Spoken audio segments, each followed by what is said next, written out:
This session is about modifying weapons to enable magical bonuses. Very common to have magical weapons in any sort of fantasy role-playing game, and in Castles and Crusades and other Fantasy Grounds rule sets you need to add the modifiers so that the automation can handle that and incorporate it into your rolls. So we're just going to start by selecting a weapon. Now in Castles and Crusades a pretty handy weapon is the Golden Tug.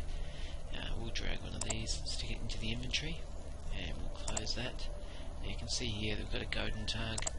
The reason it's a handy weapon is it's not very expensive and it gives you a +3 to your damage modifier. So the top end of the damage is still only 9, but the minimum is 4, so that's pretty handy for giving you a fairly decent average damage roll.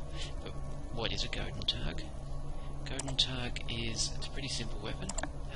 I think it's a Flemish weapon, but it's basically almost like a table leg with a large spike hanging out the other end.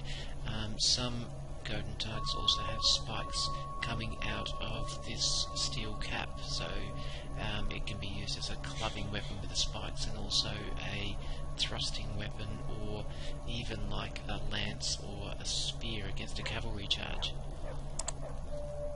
So the Golden Tug, we want to first, I guess we can add the descriptor here, we can give it a +1 here, but it doesn't actually change anything. We want to make sure it's carried, yeah, that's all good. If we go over to the Combat tab, we'll see that the Golden Tug has automatically been brought over into our inventory sheet, and that's because it's listed as a weapon over here. Because it's listed as a weapon, when we add it to our inventory sheet, and as long as we've got a number 1 next to it, it will add it to our Combat tab. Now, our Golden Tug is a magical Golden Tug with a bonus +1 to hit and a bonus +1 to damage. So just so that the player knows, we can add a +1 there. Still, that doesn't actually change how it works in combat.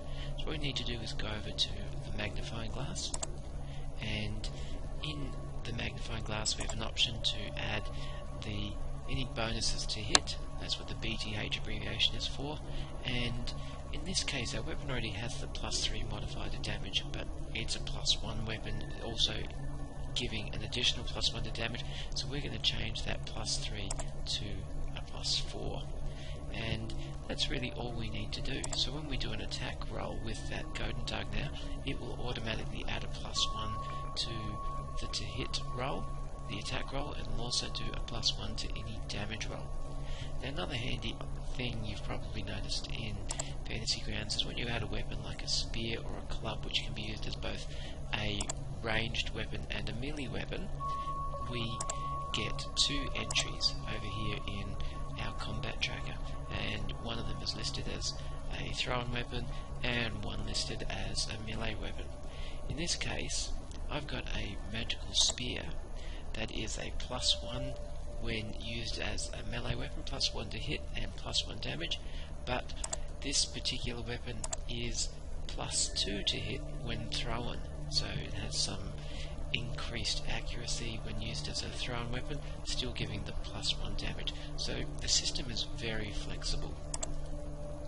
I'm going to run a really quick combat session here so that we can see the effects as they go. We're going to encounters, we'll go to dinner time, we'll populate that, I'll get my images, and great, we're going to make these guys visible, and we're going to ignore the initiative just for the moment because we just really want to see our hero Calistan in action with his magical weapon.